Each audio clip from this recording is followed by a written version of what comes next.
Welcome back to the channel. Today, we have a story that defines the Burn the World romance.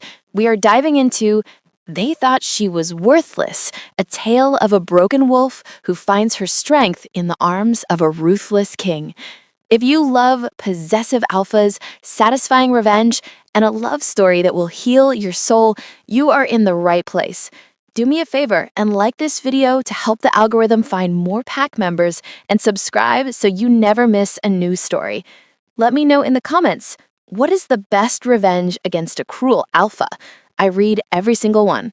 Now get comfortable because the king has arrived. I was the pack ghost, the runt who slept in the stables and ate scraps from the floor. I learned to be invisible to survive. But invisibility didn't save me the night I spilled wine on the alpha's daughter. I curled into a ball on the stone floor, waiting for the blow that would finally kill me. I waited for the pain. Instead, the entire great hall went silent. The ground shook, and the most terrifying man in the world, High King Daemon Voss, stepped over the table, crushed my abuser's wrist with one hand, and dropped to his knees before me. He didn't look at the alpha he just maimed. He looked at me, covered in filth and blood, and whispered the word that would burn the world down. Mine. Chapter 1. The Ghost of Silver Pine. I learned a long time ago that invisibility was a survival skill. If they didn't see me, they couldn't kick me. If they didn't hear me, they couldn't mock me. And if I didn't smell like a wolf, if I smelled like nothing but hay and horse manure, maybe they would forget I existed at all. I woke up before the sun. That was the rule. The rent wakes first. My bed was a pile of scratchy wool blankets in the corner of the stables. It was freezing, the kind of biting cold that settled into your marrow and stayed there until mid-July. Silver Pine was always cold, shadowed by the looming mountains that trapped us in this valley. "Up, girl," a gruff voice sparked, accompanied by the sharp stinging slap of a riding crop against the wooden stole door. I flinched, scrambling out of the blankets before my eyes were fully open. It was Gray, the stable master. He wasn't a bad man, necessarily. He sometimes left extra bread for me, but he feared Alpha Miller too much to show me real kindness. I'm up, Gray," I whispered, my voice raspy from disuse. Who would I talk to? The horses were the only ones who listened, and they didn't demand words. "Big day," Gray grunted, tossing a pitchfork at my feet. It clattered loudly on the stone floor. "The High King arrives at high noon. Alpha wants the stables spotless. If a single speck of dung touches the High King's stallion, Miller will skin us both." The High King. Daemon Voss. The Butcher of the North. The name sent a shiver of dread through the entire pack, but for me, it just meant more work. The rumors said he was coming to collect the tithe, the taxes our pack owed to the Empire. Usually, the tithe was grain, gold, or livestock. But this year, the whispers said King Daemon wanted something else. He wanted recruits for his Shadow Legion. I picked up the pitchfork, wincing. My ribs still ached from where one of the enforcers had shoved me into a wall 2 days ago for walking too slow. My hands were red and chapped, the knuckles swollen from the cold. I was 22 years old, but I looked 16. Malnutrition stunts you. Lack of shifting stunts you. I was the anomaly, the wolf who couldn't shift. The daughter of the former beta who had died of shame when his child turned out to be broken. Since his death, I had been demoted to the rank of Omega, but even Omegas had rights. I was something less. I was Reyna, the pack mule. "Get moving, Reyna," Gray snapped, looking over his shoulder nervously. "Miller is already on the warpath. He beat a sentry this morning for having a dull blade. Don't give him a reason to look at you." I nodded, keeping my head down. I started to shovel, the rhythm familiar and numbing. I didn't dream of kings or empires. I didn't dream of being chosen. I just dreamed of surviving the day without bleeding. Chapter 2. The Lash. By mid-morning, the main house was in chaos. I could hear the shrieking and giggling all the way from the stables. I was tasked with bringing the Alpha's horses to the front trough for watering. As I led the massive black destriers out into the pale sunlight, I saw them. The chosen girls. They were lined up on the porch of the Alpha's mansion, preening like exotic birds. Lila, Alpha Miller's daughter, stood at the center. She was breathtaking, blonde hair cascading in perfect waves, a fur-lined cloak hugging her curves, her scent radiating confidence and vanilla. Flanking her were Callista and Della, her two favorite sycophants. "Do I look all right?" Lila asked, twirling for her friends. "You look like a queen," Callista cooed, adjusting Lila's hem. "King Damon won't look at anyone else. You'll be sitting on the obsidian throne by winter." I kept my eyes on the gravel, tugging on the lead rope of a stubborn mare. I tried to make myself small, but the horse whinnied, drawing attention to us. Lila's gaze snapped toward me. Her smile vanished, replaced by a sneer of disgust.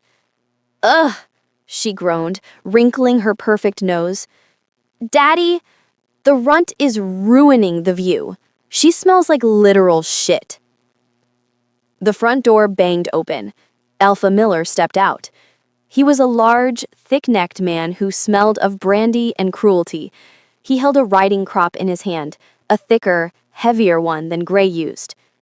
"Raina," he shouted. His face went red instantly. "I told you to keep those beasts in the back." "Gray said to water them at the main trough, Alpha. The back pipe is frozen." "Do not talk back to me," he roared. He marched down the steps. I didn't run. Running provoked the beast. I braced myself. Crack! The crop struck me across the shoulder, biting through my thin tunic. I gasped, biting my lip to keep from crying out. Crack! The second blow hit my thigh. I fell to my knees in the gravel. "You are a stain on this pack," he spat, standing over me. "Get those horses out of sight.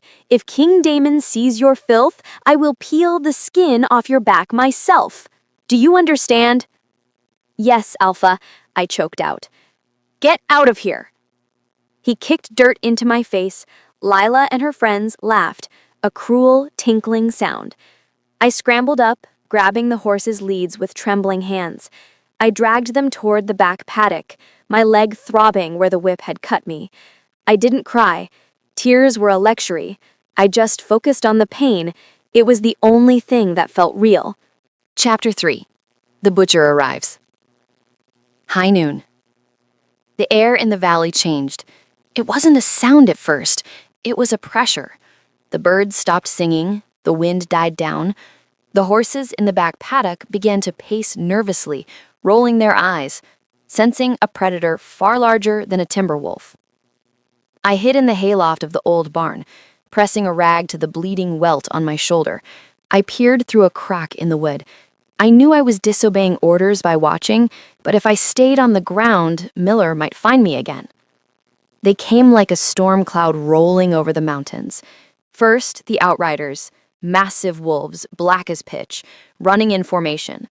Then the soldiers in dark iron armor, their faces covered by visors that looked like skulls. And finally, the king. He didn't ride in a carriage. He rode a war horse that looked like a monster, a beast twice the size of our pack's horses. High King Damon Vos. He was terrifying. Even from this distance, I felt the weight of his alpha aura pressing down on my chest like a physical hand. He wore black armor with a fur cloak made from the pelts of what looked like white bears. He wasn't wearing a helmet. His hair was dark, shorn close at the sides, and his face was a landscape of harsh angles and brutal indifference. A scar ran through his left eyebrow, giving him a permanent look of danger. The Silver Pine pack was lined up to greet him, heads bowed low.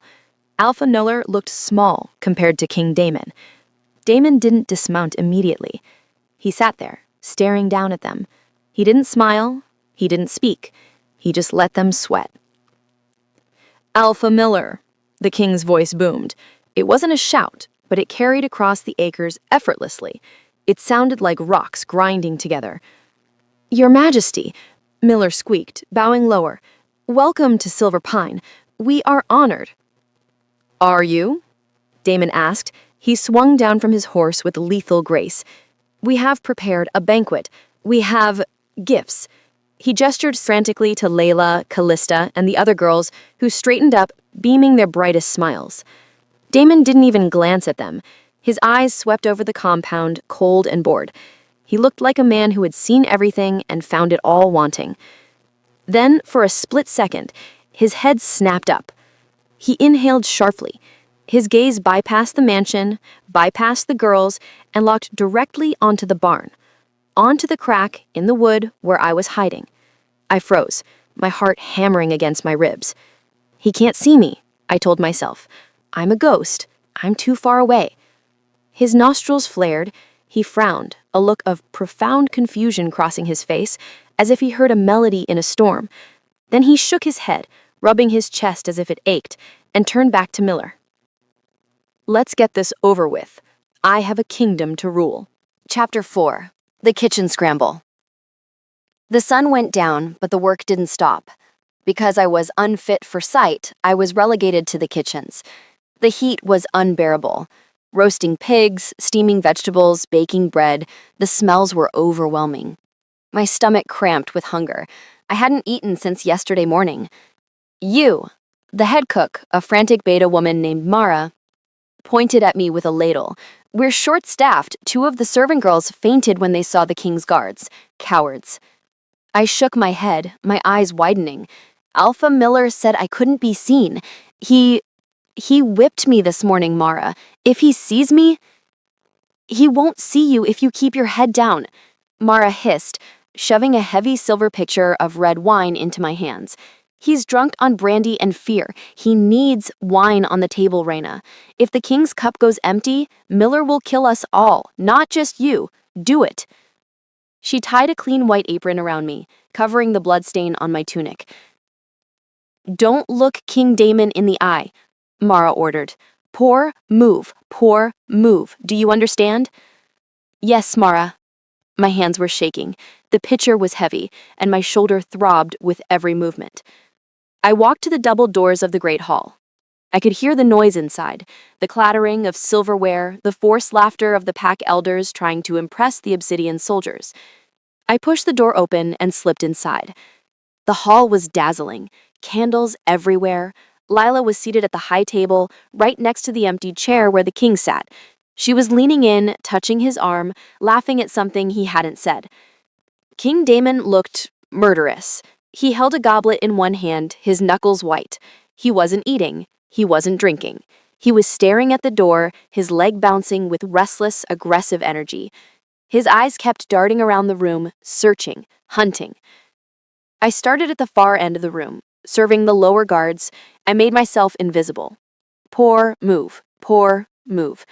I worked my way up the tables. The scent in the room was suffocating. Perfume, roasted meat, and the overwhelming metallic scent of the king's power.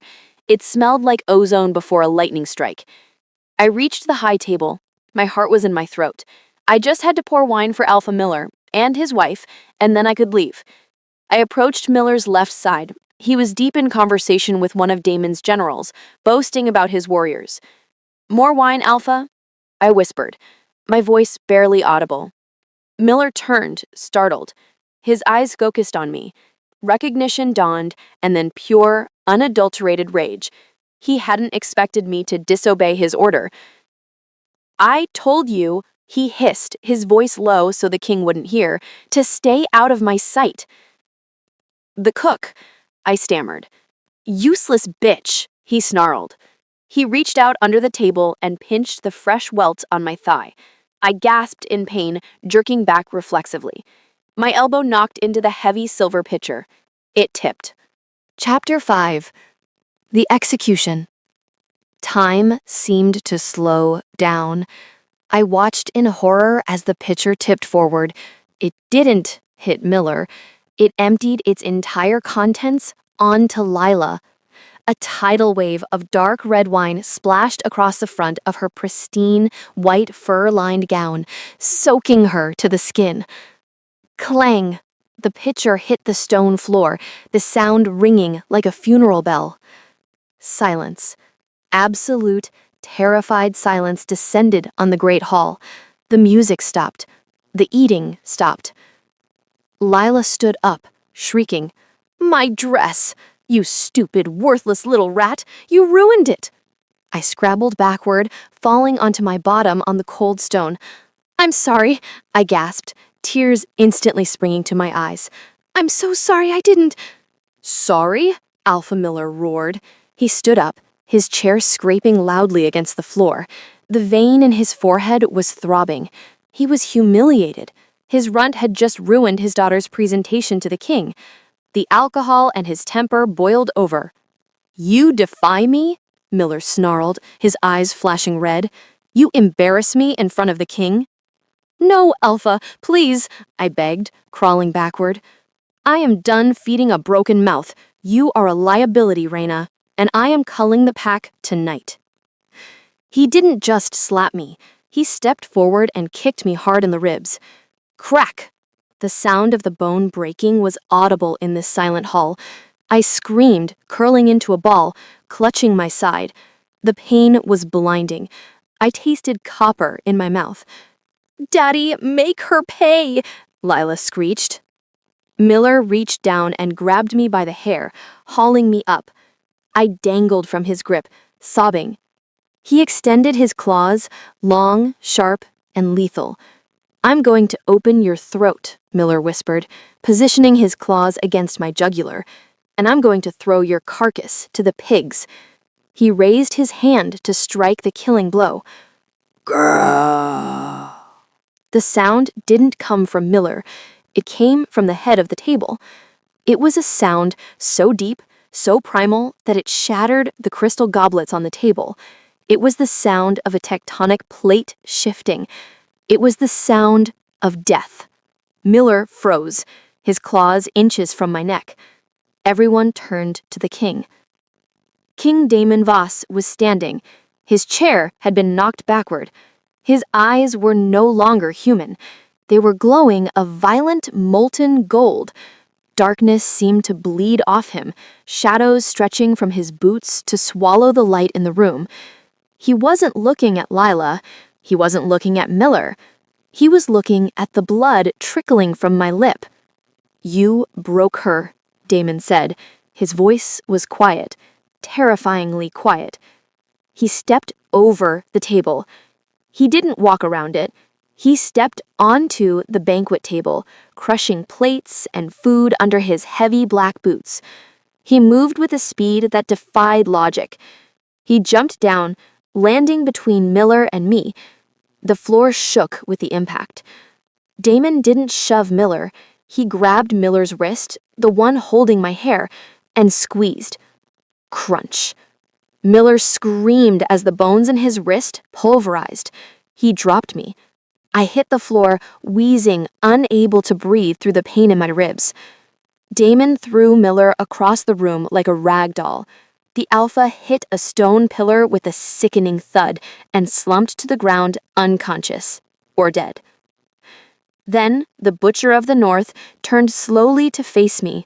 The shadows swirled around him, violent and possessive. I stopped breathing. I stared up at him through my tears, waiting for him to finish what Miller started.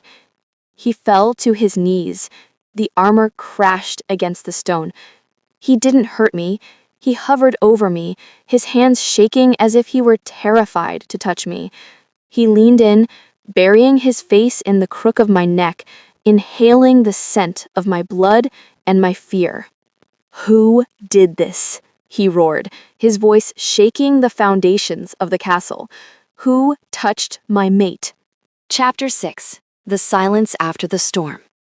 The roar still echoed in the rafters, but the silence that followed was heavier.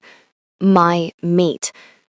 I was lying on the cold stone, curled around the fire in my side, where Miller had kicked me.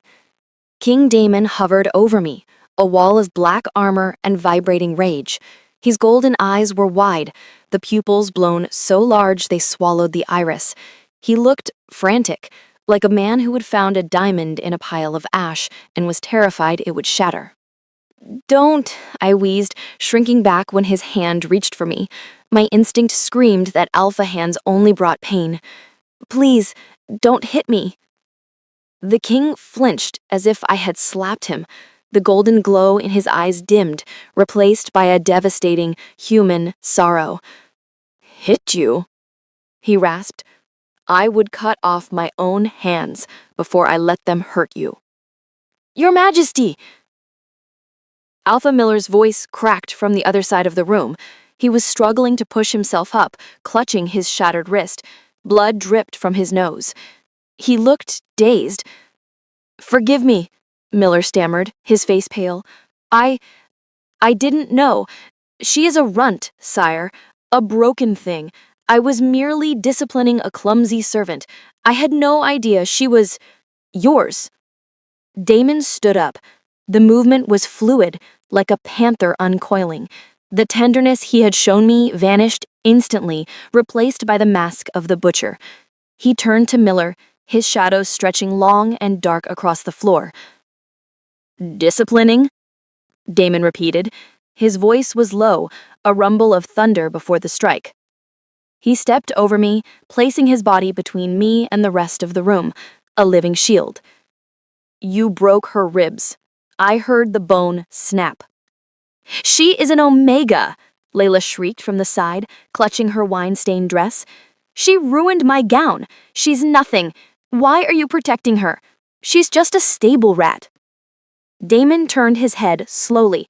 He didn't shout. He didn't roar. He just looked at Layla with cold, dead eyes. "One more word, and I will tear your tongue out of your head and feed it to the crows." Layla's mouth snapped shut. She paled, shrinking back behind her friends. Damon turned back to Miller. "You touched her. You kicked her. You intended to kill her." "It was a mistake," Miller cried, backing away until he hit the wall. "Take the tithe, take double the gold. Just leave us be." "I am taking the tithe. I am taking the only thing of value in this entire wretched kingdom." He bent down, sliding his arms under my knees and shoulders. I gasped as the movement jostled my broken ribs. "I know," he whispered against my forehead. "I know it hurts. I've got you." He lifted me effortlessly, holding me high against his chest plate. "We are leaving," Damon announced to the room. "And if I ever see any of your faces again, pray to your gods, because I won't be as merciful as I was tonight." Chapter 7. The Departure. The walk to the courtyard was a blur of pain and confusion. I rested my head against the cold metal of his breastplate, smelling the leather and the deep, woodsy scent of him. It masked the smell of my own fear. The obsidian soldiers waiting outside snapped to attention as Damon kicked the doors open. "My king," a captain shouted, seeing me in his arms. "Is the girl a prisoner? Shall we shackle her?" "This is not a prisoner," Damon's voice rang out, sharp and commanding. "This is my mate. Anyone who looks at her wrong loses their eyes. Anyone who touches her loses their hands. Is that understood?" A collective gasp went through the ranks of the soldiers. Then, instantly, they slammed their fists over their hearts. "Yes, sire." They roared as one. I was trembling uncontrollably. Mate? It was impossible. I was wolfless. I was broken. The moon goddess didn't give mates to things like me. He had to be mistaken. He was smelling the blood or the fear and confusing it for something else. "You're shaking," Damon noted, his voice dropping to a murmur only I could hear. "I'm cold, and I think I'm going to pass out." "Stay with me, Reyna," he ordered, urgent but soft. He carried me to his massive war horse. He didn't toss me up or hand me to a subordinate.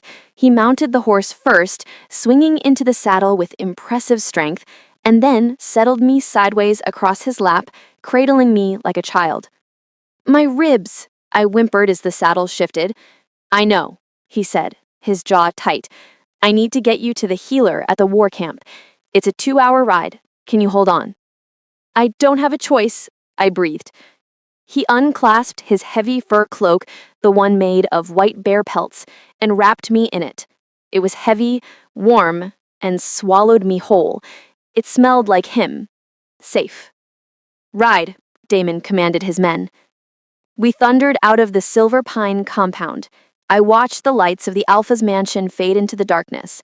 I was leaving the only hell I had ever known, but I had no idea if I was riding toward heaven or a different kind of cage. Chapter 8. The Ride.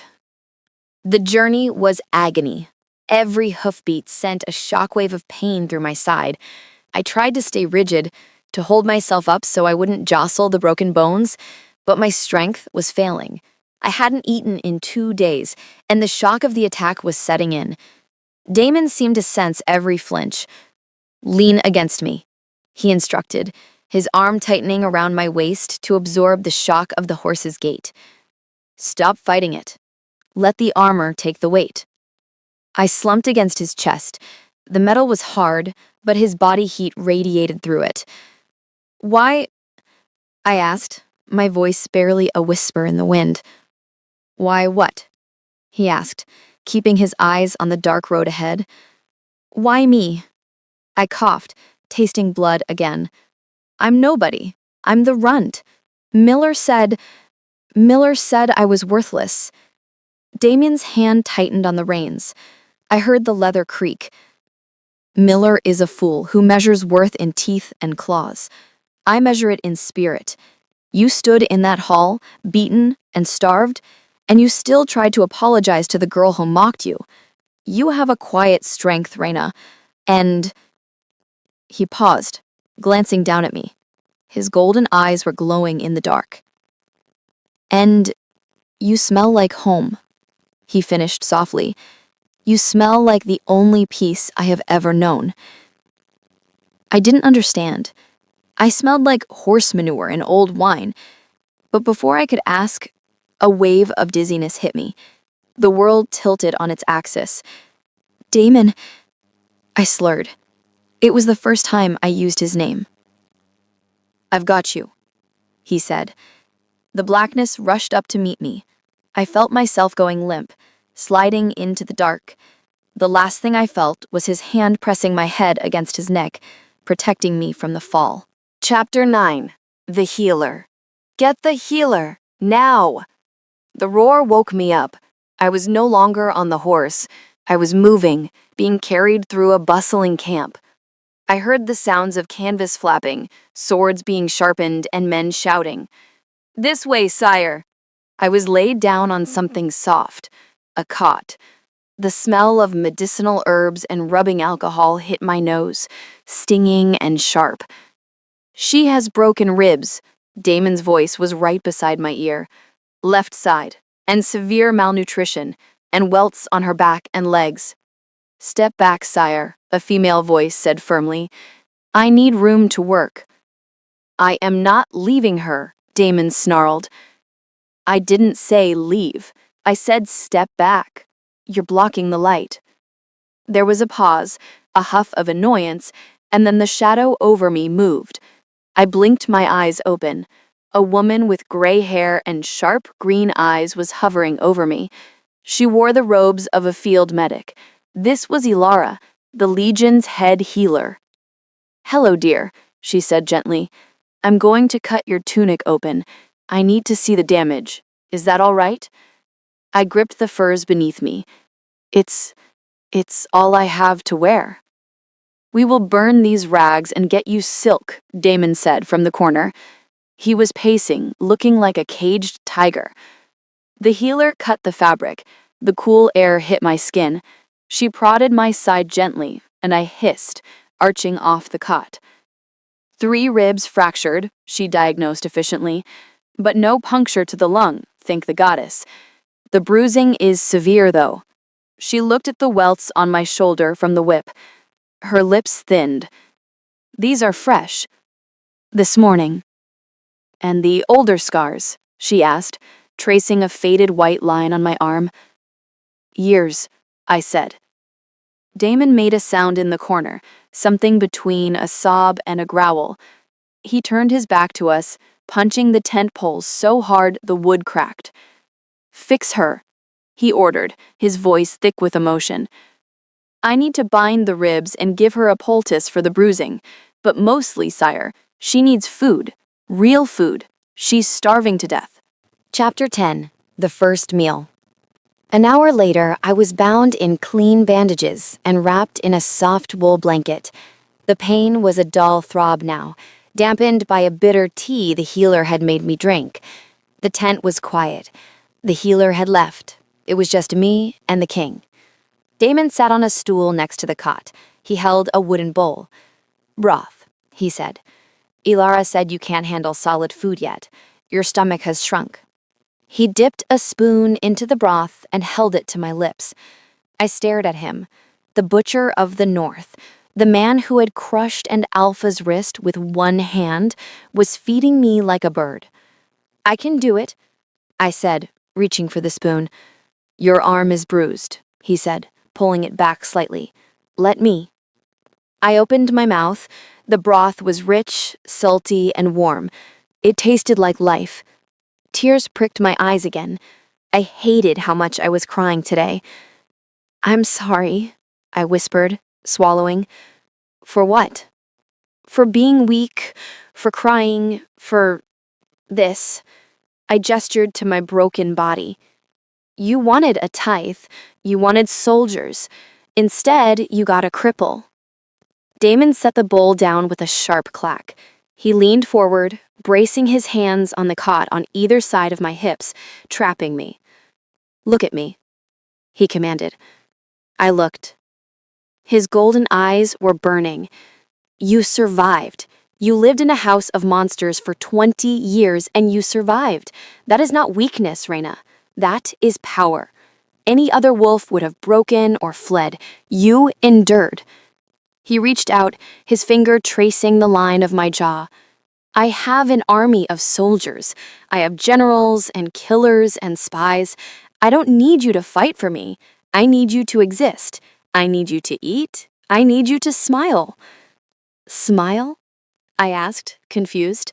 "Yes," he said, his gaze dropping to my mouth. "I destroyed their hierarchy tonight because they hurt you. But I will burn the rest of the world down if that's what it takes to see you smile just once." He pulled back, picking up the bowl again. "Now eat, before I get angry at the soup for getting cold." For the first time in a decade, a tiny, fragile warmth bloomed in my chest that had nothing to do with the fever. I opened my mouth for the next spoonful. Chapter 11. The Vigil. I woke to the sound of rain drumming against the canvas roof of the tent. For a terrifying second, I thought I was back in the stables, that the water was leaking through the rot in the wood to soak my blankets. I curled in on myself, bracing for the cold. But there was no cold. There was warmth. Thick, heavy furs tucked tightly around my chin. A mattress stuffed with down feathers, not straw. And a scent, sandalwood and dark earth. I opened my eyes. The tent was dim, lit only by the dying embers of a brazier. King Damon was there. He wasn't in his bedroll. He was sitting in a wooden camp chair pulled right up to the edge of my cot. His arms were crossed over his chest, his head bowed. He was asleep, fully armored except for his helm. I stared at him, my heart doing a strange flutter in my chest. He looked different when the golden fire wasn't burning in his eyes. He looked younger, tired. There was a smudge of dirt on his jaw, and his dark hair fell over his forehead, softening the harsh lines of his face. The butcher of the north, the monster who slaughtered packs. And yet, he had sat in a hard wooden chair all night to watch me sleep. I shifted slightly, testing my ribs. The pain was a dull ache now, manageable, but the movement made the cot creak. Damon's eyes snapped open. There was no grogginess, no moment of confusion. 1 second he was asleep, the next he was completely alert, his hand dropping to the hilt of the dagger at his belt. His gaze locked on me, and the tension left his shoulders. "You're awake," he said, his voice rough with sleep. It sent a shiver down my spine. You stayed. You didn't have to. I told you, he said, leaning forward to check the bandages on my neck. How is the pain? Better, I said honestly. Thirsty. He poured a cup of water from a pitcher and held it to my lips. I drank greedily. We need to move out within the hour, Damon said, setting the cup down. The Legion can't stay stationary in this valley. It leaves us exposed. Can you travel? I can ride, I said, trying to sit up. If I go slow. Absolutely not, he growled, pushing me gently back down. You are not getting on a horse with 3 broken ribs. I have prepared the supply wain. It's been cleared out and lined with furs. You will ride there. The supply wain? I blinked. But that's for equipment. I'll be in the way. Reyna, he sighed, running a hand through his hair. You are not in the way. You are the cargo, the most precious cargo this army has. You ride in the wagons so you don't break. Do you understand? I nodded, feeling the heat rise in my cheeks. He spoke to me like I was rare porcelain, not cracked clay pot. It was confusing. It was terrifying, because porcelain shattered so easily. Chapter 12: The Iron Carriage. The supply wain turned out to be a reinforced iron carriage, usually used for transporting the king's war chest and maps. It was windowless to protect against arrows, but the interior was surprisingly spacious. Damon lifted me inside, settling me into a nest of blankets. I will be riding alongside, he said, standing at the open door. If you need anything at all, you knock on the wall. I will hear it. I'll be fine, I said, clutching the fur cloak he had given me. The door closed, plunging me into semi-darkness. The carriage lurched forward. The journey was long. Without windows, I lost track of time. I dozed in and out of consciousness, lulled by the rhythm of the wheels. But dreams brought memories, and dreams brought memories. I was back in the great hall. Miller was laughing, holding a knife, but it wasn't my neck he was cutting. He was cutting Damon. He was peeling the armor off the king, laughing as Damon bled. Worthless. He made you weak. I woke up with a scream tearing from my throat. No!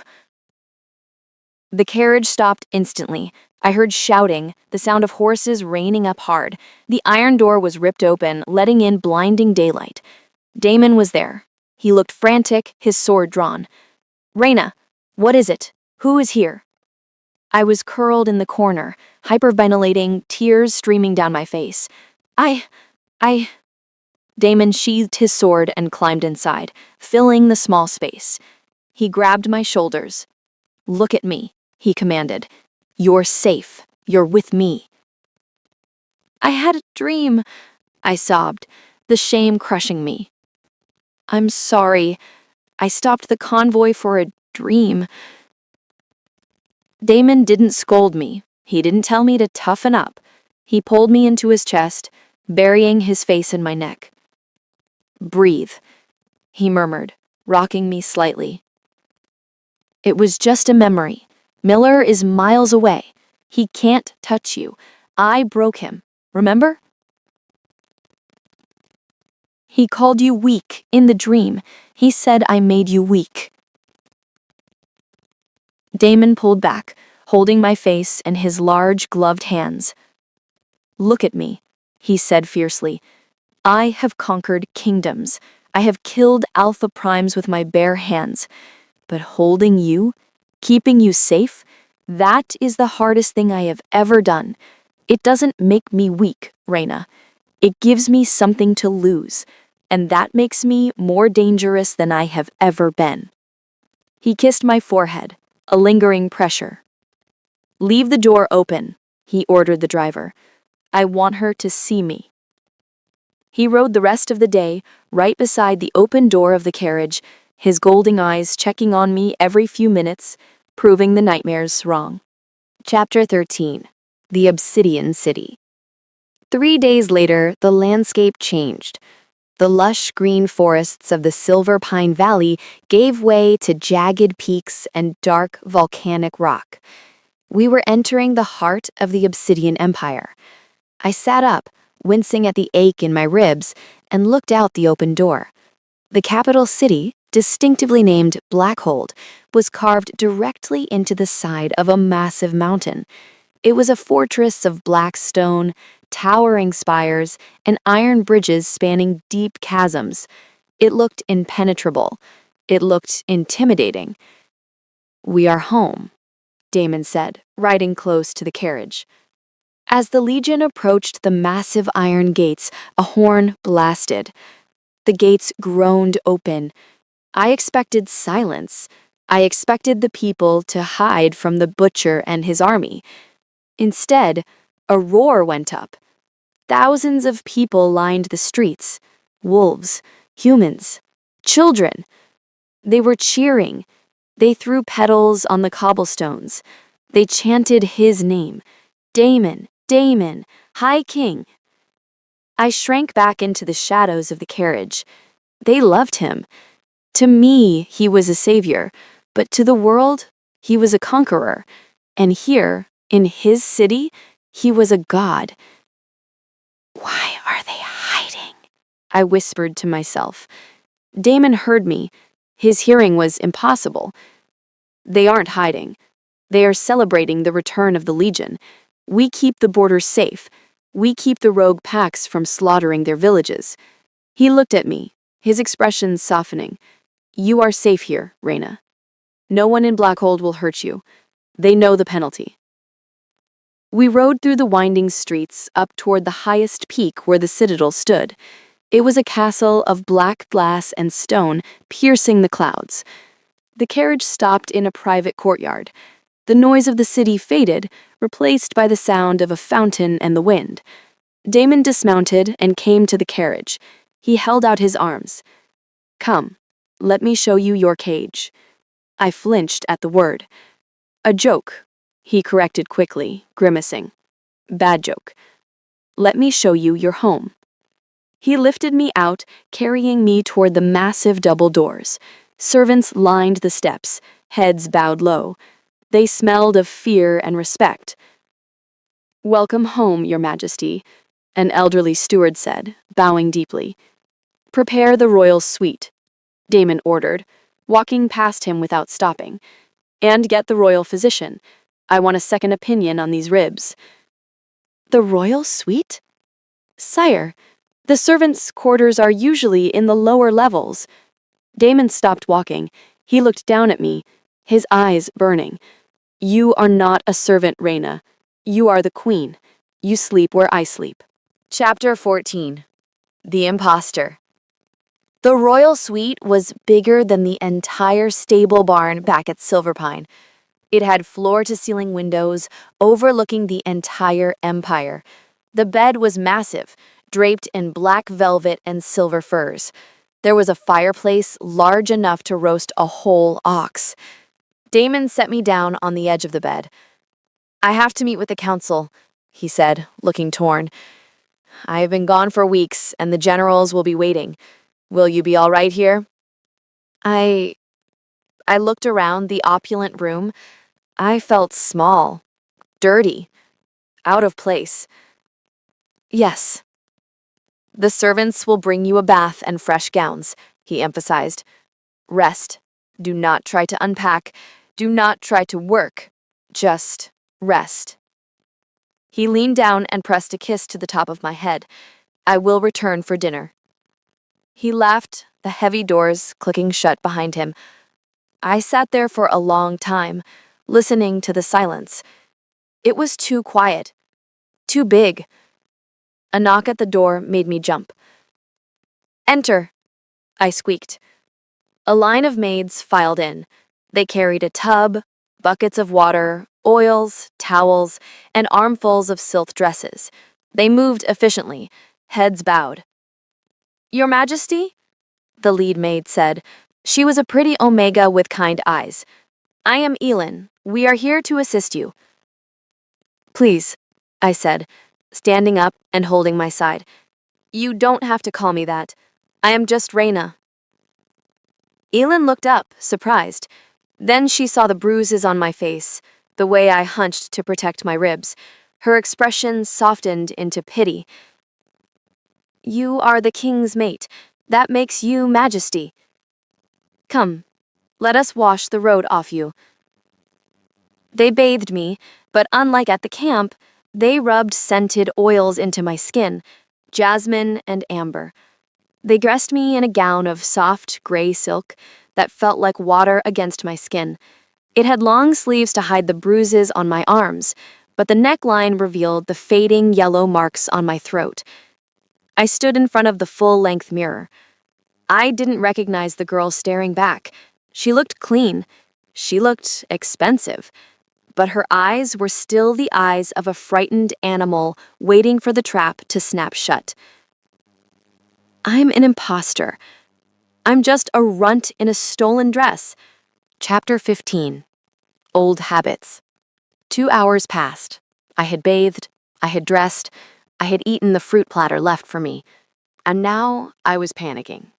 At Silver Pine, stillness was dangerous. If you weren't working, you were lazy. If you were lazy, you were punished. Sitting on the velvet couch, staring at the fire, my skin began to itch. I felt exposed, useless. I have to do something, my mind raced. I have to earn my keep. If Damon comes back and finds me just sitting here, he'll realize I'm worthless. I looked around the room. It was spotless, but the fire was dying down. I can fix that.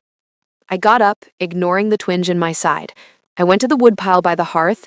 I picked up a heavy log. It strained my ribs, but I gripped my teeth and knelt before the fire, arranging the wood, blowing on the embers until they caught. Then I saw dust on the mantel. I found a cloth on a side table. I started wiping the heavy stone mantel. Then I started organizing the books on the king's desk. I straightened the papers. The door handle turned. I froze, the cloth in my hand. Damon walked in. He was still in his black tunic, looking exhausted. He stopped dead when he saw me. He looked at the cloth in my hand. He looked at the soot on my new silk dress from the fireplace. He looked at the perfectly arranged desk. His face went blank. "What are you doing?" he asked. His voice was dangerously quiet. Panic seized my throat. The fire was dying, sire, and the desk was messy. I just thought I wanted to be useful. I didn't want you to think I was lazy." I dropped the cloth, backing away, my hands trembling. "I'm sorry, I won't touch your papers again. Please don't be angry." Damon crossed the room in 3 strides. I flinched, closing my eyes. He didn't hit me. He grabbed my wrists, pulling my hands away from my body. "Look at me," he commanded. I opened my eyes. He wasn't angry. He looked devastated. "Reyna," he said, his voice cracking, "you are my queen. You do not clean my hearth. You do not organize my desk. You command armies. You sit on thrones." "But I have to work," I whispered, tears spilling over. "If I don't work, I have no value." "No," Damon groaned. He pulled me into his chest, burying his face in my hair. "No. Your value is that you breathe. Your value is that you exist. You never have to lift a finger again as long as you live. Do you hear me? You are done serving." He held me while I cried, staining his tunic with my tears and the soot from the fire. "We have so much to undo," he whispered into the silence of the room. "But I have time, little wolf. I have a lifetime." Chapter 16. The Rot in the Blood. The royal physician was a man named Thorn. He was ancient, his skin like parchment paper, but his eyes were sharp as a hawk's. He had spent the last hour running tests on my blood, humming to himself in a way that made my skin crawl. Damon stood by the window, vibrating with impatience. He hated anyone touching me, even a healer. "Well," Damon barked, unable to wait any longer. "Why is she so small? Why hasn't she shifted? Is it genetic?" Thorn set down a vial of my blood. It was dark, almost black in the candlelight. "It is not genetic, sire," Thorn said gravely. Her father was a beta, her mother was an omega. She should be a standard wolf, perhaps even strong given the beta lineage. But she isn't stunted by nature, she is stunted by poison. The room went deadly silent. Poison, I whispered. But I've never eaten anything strange. I ate scraps. Not ingested, Thorn corrected. Administered, likely since childhood. He picked up the vial. There are traces of silver ash and wolfsbane in your marrow, small doses. Just enough to keep the wolf dormant, just enough to keep you weak, malleable, and unable to defend yourself. If you had tried to shift with this in your veins, it would have killed you. Damon turned slowly from the window. The look on his face terrified me. It wasn't the hot rage of the banquet hall. It was a cold, Arctic fury. Miller, Damon said. The name was a curse. Why? I asked, trembling. Why waste poison on a runt? Because you weren't a runt. You were likely a threat, or the child of someone they feared. They didn't want you dead. They wanted you broken. They wanted a slave, so they made one. Damon crossed the room and fell to his knees before my chair. He took my hands, his grip desperate. They stole your wolf, he rasped. They stole your life. Can it be fixed? I asked Thorn, hope and terror warring in my chest. I can flush the poison, Thorn nodded, but it will be painful. And when the wolf wakes up, she will be angry. Chapter 17. The Fever. The flushing treatment began that night. It felt like fire. Thorn gave me a draft that tasted like liquid iron, and within an hour, my body was burning. I thrashed on the massive velvet bed, sweating through the silk sheets, crying out as my bones ached. It felt like my skeleton was trying to rearrange itself. "Damon!" I screamed, the pain spiking in my spine. "I'm here. I'm right here." He was behind me, holding me against his chest. He had stripped off his tunic, his skin hot against my back. He let me claw at his arms, let me dig my nails into his skin until I drew blood. He didn't flinch. He just murmured ancient words of comfort in the old tongue, rocking me through the worst of the waves. "It hurts," I sobbed. "Make it stop." "It's the poison leaving you. You have to fight it, Reyna. Push it out." Around midnight, the fever broke. I went limp against him, gasping for air. The room smelled wildly of ozone and heavy rain, my scent, but amplified 1,000 times. And then I felt it, a scratch, a presence in the back of my mind, a low, distinct growl that wasn't Damon's. Mine. It was weak, tired, and furious, but it was there. My wolf.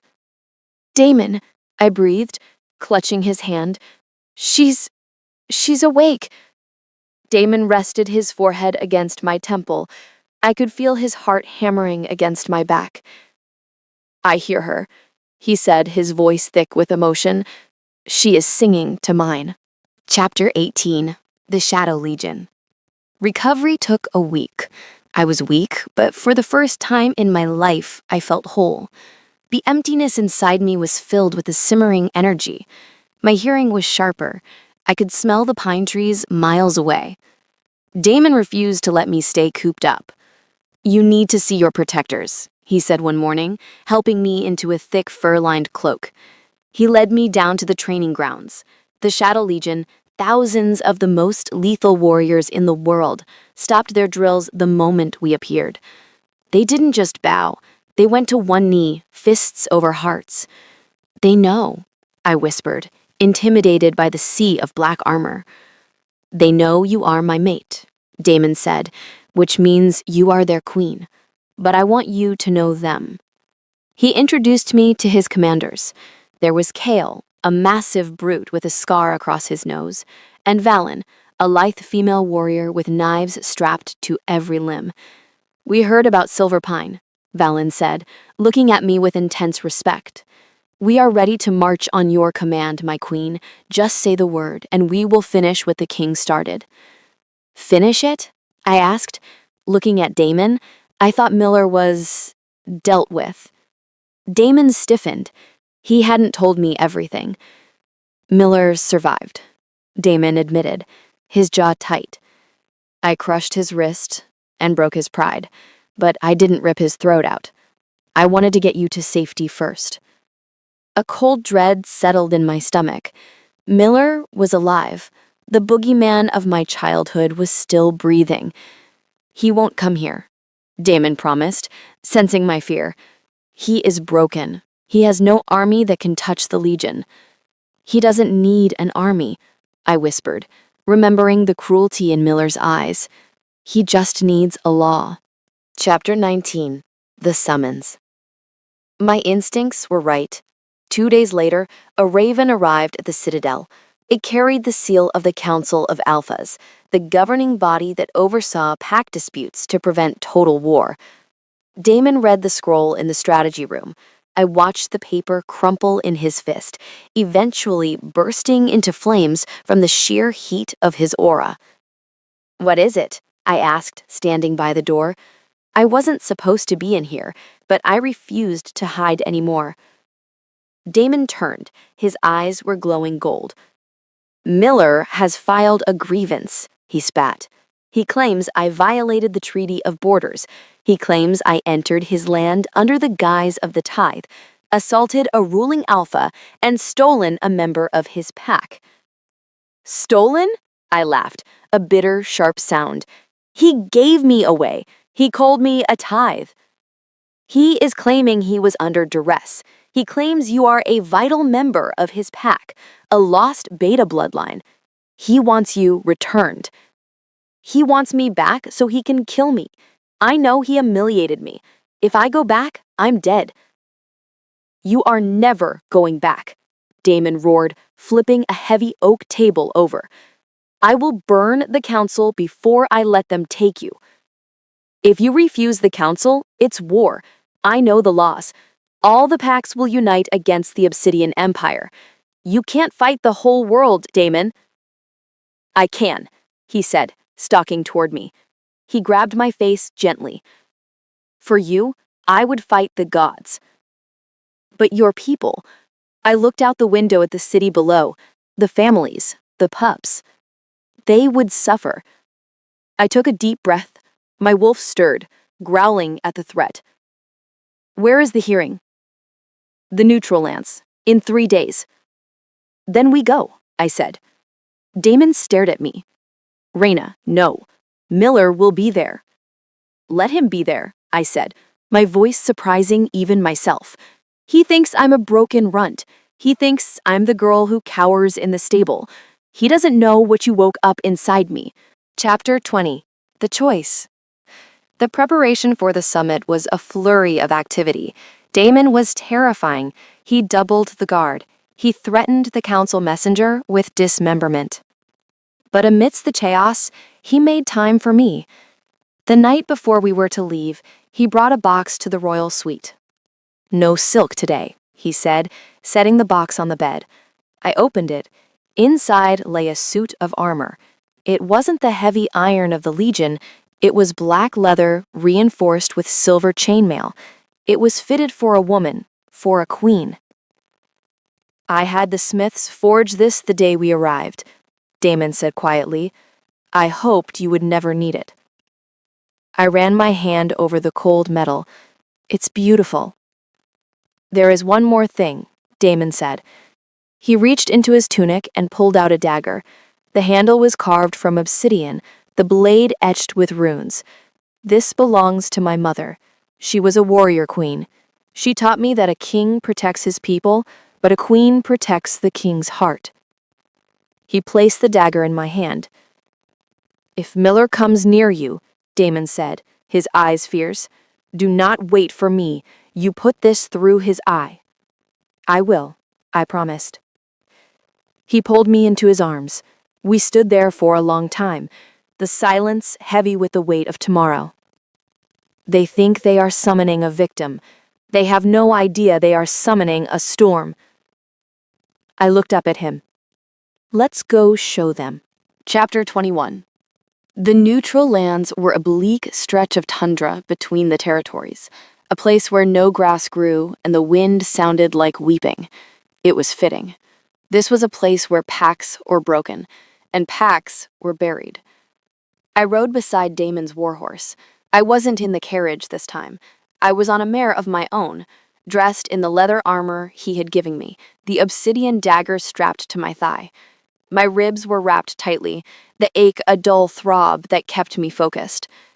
Stay close, Damon murmured as the council hall came into view. It was a massive coliseum of gray stone, ancient and imposing. I'm not leaving your side, I promised. We rode into the central plaza. It was packed. Wolves from dozens of packs had gathered, sensing blood in the water. Rumors of the Alpha King stealing a mate had spread like wildfire. I felt their eyes on me. They were looking for the stolen beta. They were looking for the victim. Instead, they saw me, head high, shoulders back, wearing the crest of the Obsidian Empire. Then, I saw them. The Silver Pine delegation stood near the entrance. Alpha Miller looked healed, his wrist splinted, his face twisted into a mask of righteous indignation. Beside him stood Lila, wearing a new dress, looking smug. When Miller saw me, his eyes widened. He didn't expect the armor. He didn't expect the girl on the horse. He expected the runt in rags.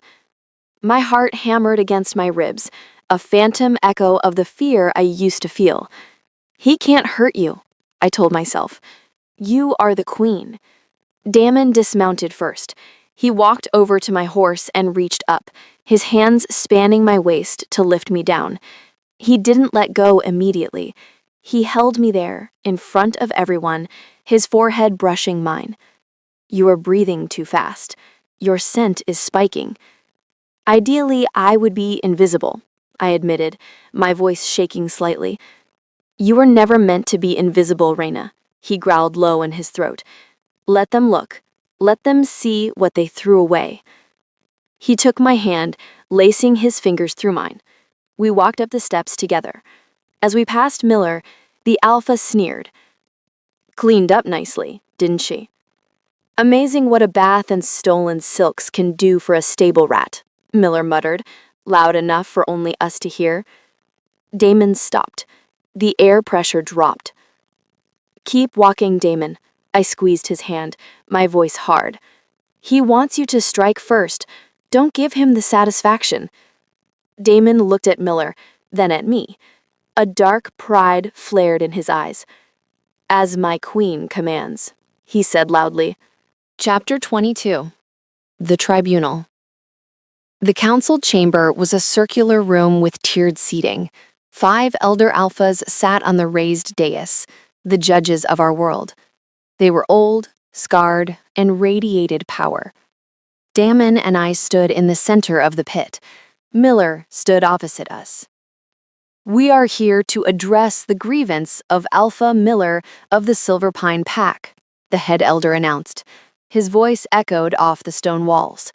He claims High King Damon Voss violated the sacred treaty by abducting a pack member during a diplomatic visit. Abducting? Damon laughed. It was a terrifying sound. I liberated her.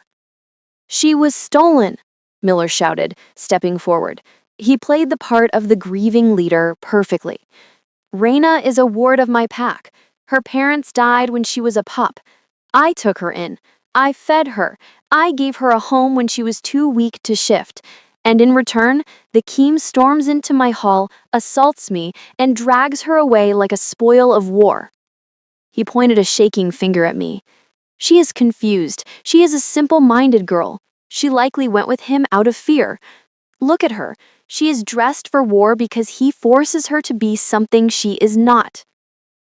Murmurs rippled through the crowd. Miller was spinning a good story.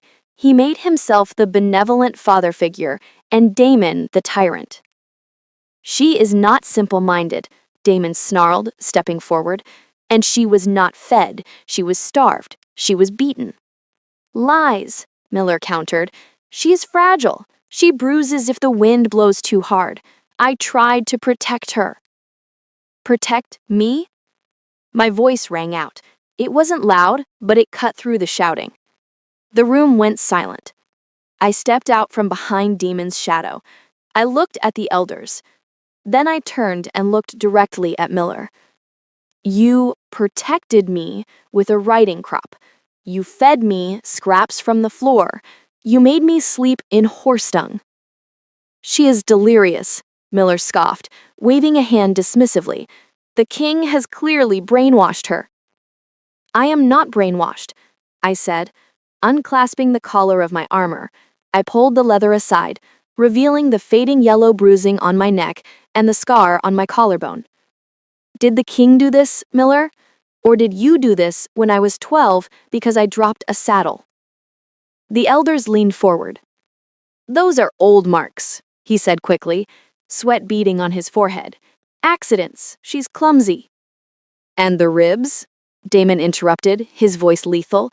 The 3 ribs you shattered the night I arrived, are those ancient history? He faltered. She tripped. She fell. I didn't trip. You kicked me, because I spilled wine on your daughter's dress. Chapter 23. The Evidence. He said she is a beta. Thorn, the royal physician, stepped forward from the gallery. He carried a heavy leather satchel. Who is this? An elder asked. I am the high physician of the Obsidian Empire, Thorn said, bowing. And I have evidence that Alpha Miller is not just an abuser, but a traitor to the biological laws of our kind. Miller went pale. He knew. Thorn opened the satchel and produced the vials of my blood.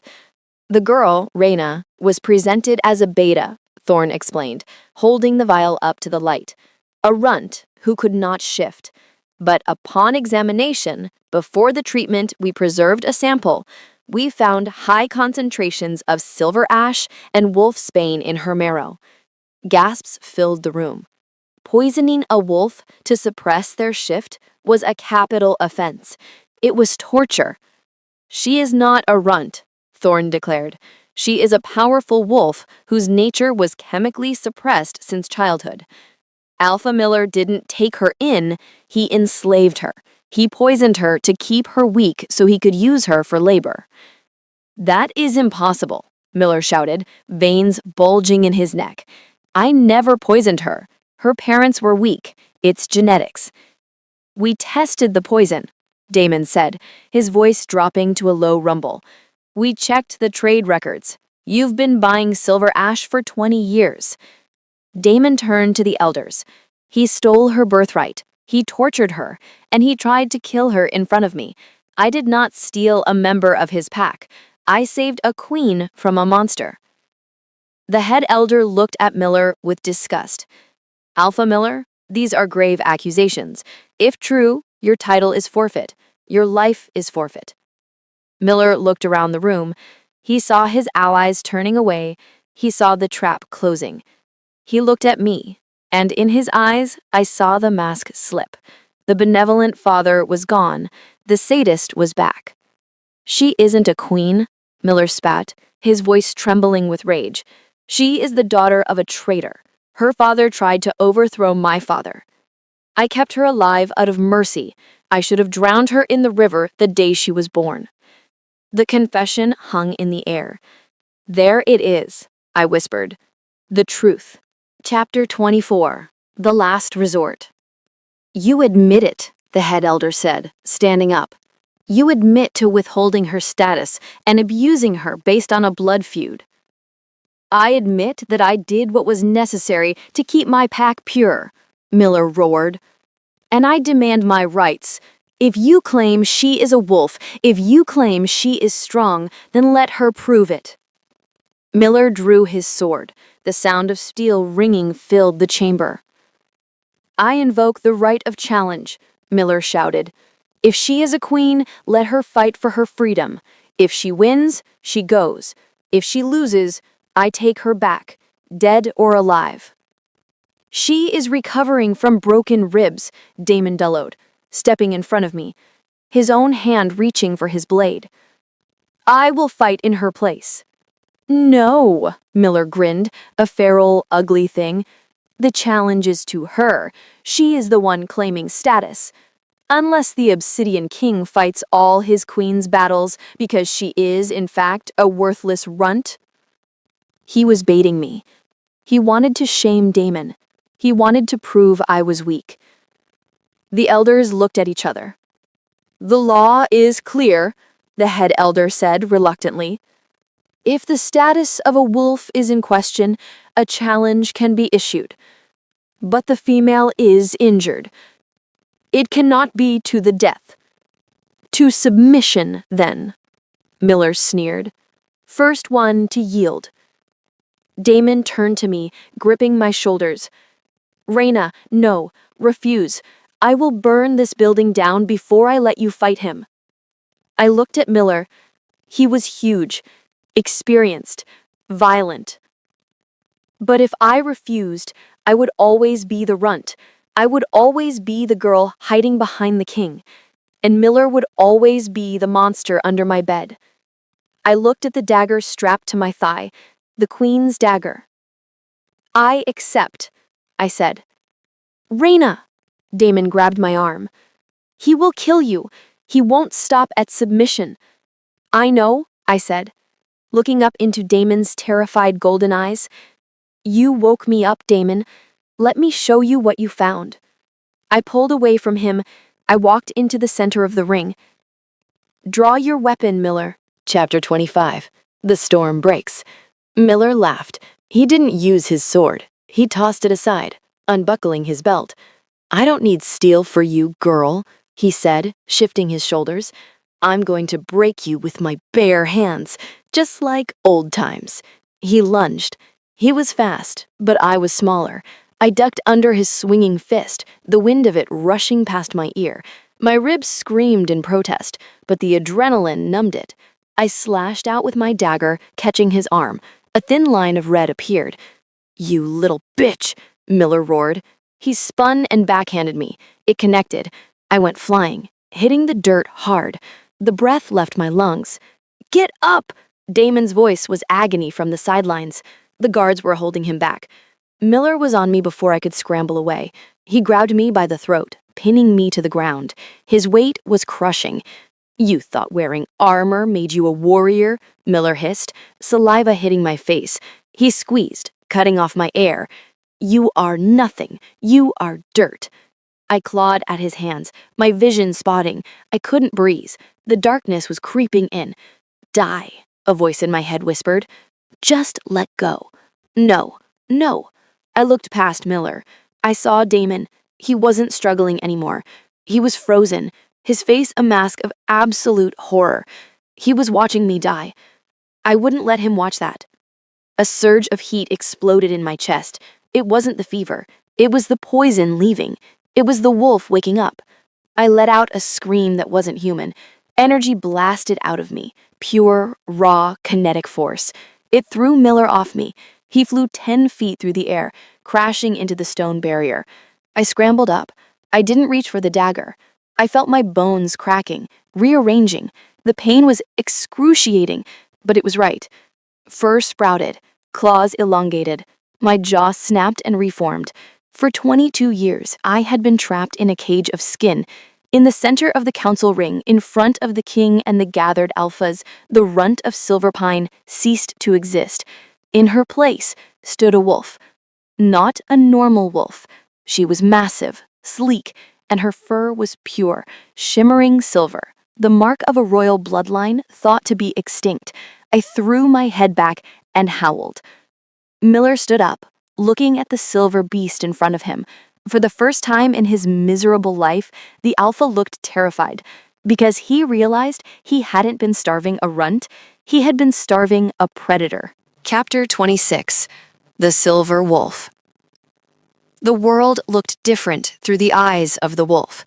Colors were sharper, smells were richer, and the fear that had ruled my life for 22 years was gone, replaced by a cold, predatory instinct. I stood on 4 paws, my silver fur bristling, my claws digging into the dirt of the arena. I was massive, larger than Miller, larger than any wolf I had ever seen, save for the king's beast. Miller was frozen. He stared at me, his face pale, his mouth hanging open. The runt was gone. In her place was a legend. The silver wolf was a myth in our culture, a sign of the goddess's direct favor, a bloodline of queens. You, I projected the thought, my voice echoing in the minds of everyone in the arena. You called me worthless. I lunged. Miller tried to shift, but he was too slow, too paralyzed by terror. I hit him with the force of a battering ram. My teeth clamped onto his shoulder, the same shoulder he had whipped me on just days ago. Bone crunched. Miller screamed, a high-pitched, pathetic sound. I thrashed my head, throwing him across the ring. He tumbled through the dirt, scrambling to get away.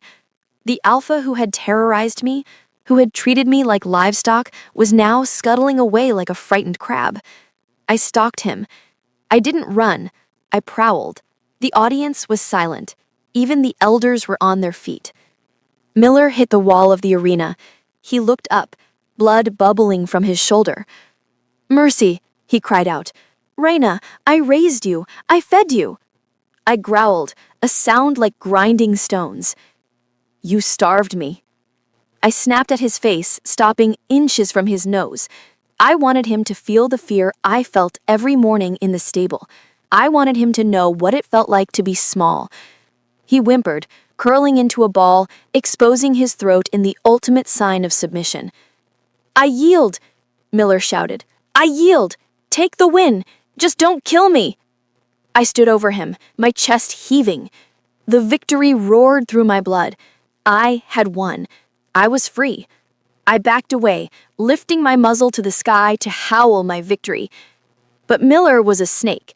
As soon as I turned, he moved. He pulled a hidden knife from his boot, a violation of the sacred challenge. "Die, you bitch!" he screamed, lunging for my unprotected flank. He never reached me. A blur of black darkness slammed into the arena. King Daemon didn't shift. He didn't need to. He vaulted the barrier, intercepted Miller mid-lunge, and caught the alpha's wrist. There was no trial this time, no speech. Daemon ripped Miller's arm out of its socket, spun him around, and tore his throat out with his bare teeth. Chapter 27. The Knee. Miller's body hit the ground with a wet thud. Daemon stood over the corpse, blood dripping from his chin, his golden eyes wild. He looked like the monster they accused him of being. He looked beautiful. He turned to me. The rage vanished from his face instantly. He walked toward me, ignoring the gasps of the council. He stopped a foot away. He didn't care that I was a massive wolf with teeth that could snap his arm. He reached out, his bloody hand trembling, and touched my silver snout. "Reyna," he whispered. "Shift back. I've got you." The adrenaline faded. My bones ached as I shifted, fur melting away to skin. I collapsed, naked and shivering, onto the dirt. Daemon was there before I hit the ground. He wrapped his heavy cloak around me, shielding me from the eyes of the crowd. He lifted me into his arms. "Behold!" The head elder's voice rang out, shaking. "The silver wolf returns. The prophecy is met." The head elders scrambled down from their dais. They rushed toward us, falling to their knees in the dirt.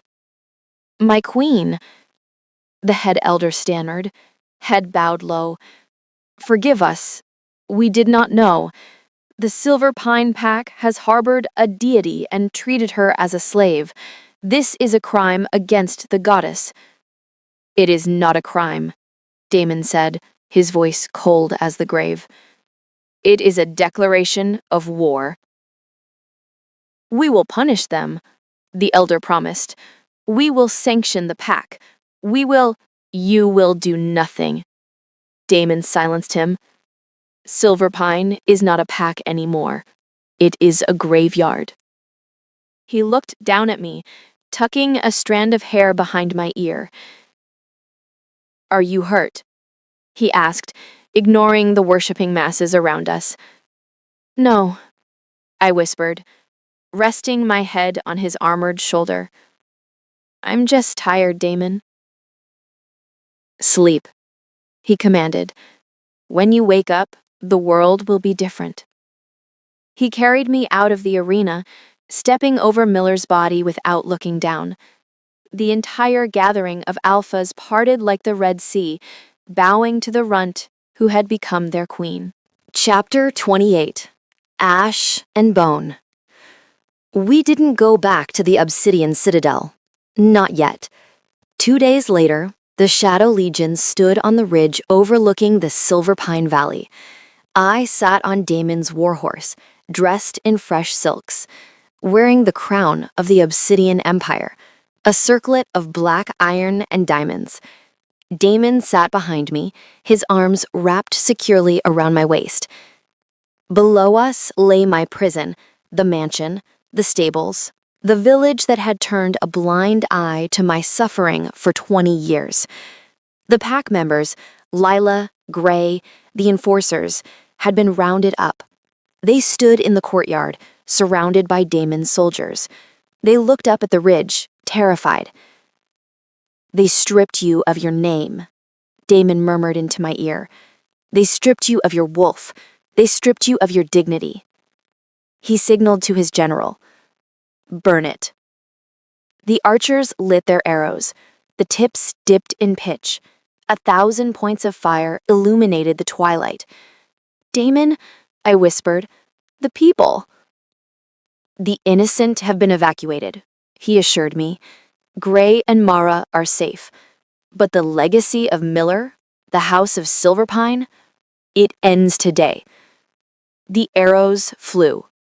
They struck the thatch roofs of the stables.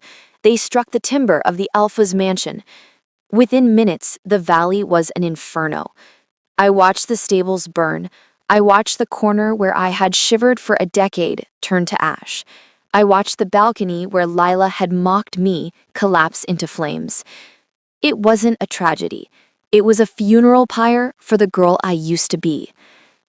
"Look at it, Raina," Damon whispered, his chin resting on my shoulder. "I told you. I would burn their kingdom down for you." "You did," I breathed, watching the sparks rise into the night sky like fireflies. "It's gone." "It's gone," he confirmed. "You never have to go back. You never have to bow. You never have to be cooled again." Chapter 29. The Smile. The heat of the fire warmed the ridge, chasing away the mountain chill. Damon dismounted and lifted me down. We stood in the tall grass, illuminated by the glow of the burning kingdom below. He turned me to face him.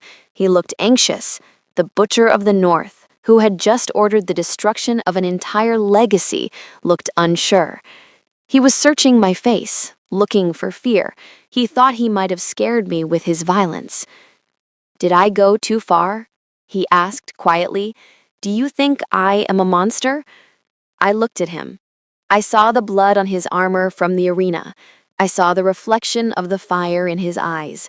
And I saw the man who had hand-fed me broth when I was too weak to lift a spoon. "You destroyed my cage," I said. "I would destroy the world," he vowed, "if it hurt you." He reached out, his thumb tracing my lower lip. He whispered, a desperate note in his voice. "You haven't smiled. Since the day I found you, you've cried, you've screamed, you've fought, but you haven't smiled."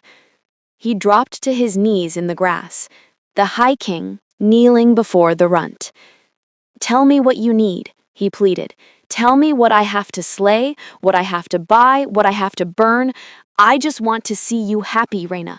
I just want to see you smile." The absurdity of it hit me.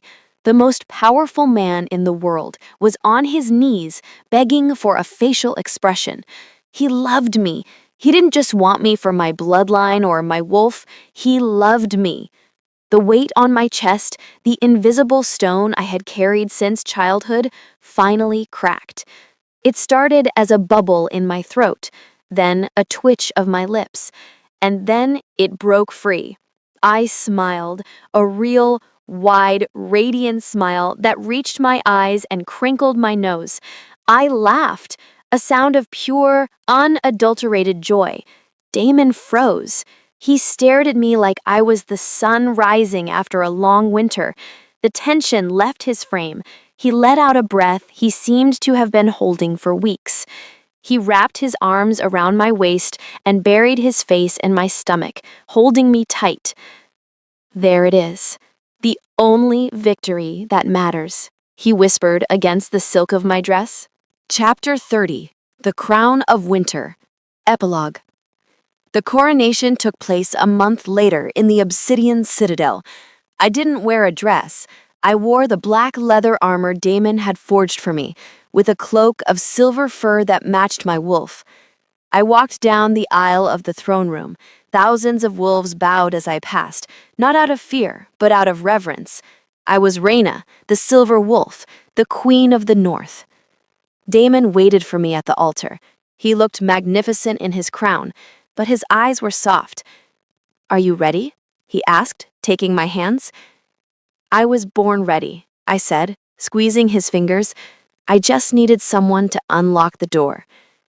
The high priestess stepped forward, holding the heavy obsidian crown of the queen. She placed it on my head. It settled there, heavy and right. "I claim you," Damon said, his voice ringing through the hall, "as my queen, my mate, my soul." "I claim you," I replied, my voice steady and strong, "as my king, my shield, my love." He kissed me then. It wasn't the gentle kiss of the healer's tent. It was a claiming, deep, passionate, and full of promises. The crowd erupted in cheers, the sound shaking the stained glass windows. Later that night, on the balcony of the royal suite, we looked out over our empire. The city was lit up in celebration. "What are you thinking?" Damon asked, wrapping his arms around me from behind, resting his chin on my head. I leaned back into him. I thought about the cold stable. I thought about the pitchfork. I thought about the girl who wished she was invisible. "I'm thinking," I said, turning in his arms to look up at him, "that they were wrong." "About what?" I said, running a hand over the scar on his eyebrow. "They thought I was worthless, but I was just waiting for a king who knew the value of a queen." Damon smiled, a rare, beautiful thing, and I, he whispered, pulling me toward the bed, was just a monster waiting for a reason to be a man. He kissed me then, and in the darkness of the room, with the fireplace dancing on the walls, the runt and the butcher built a new kingdom, one not made of pain, but of love. The end.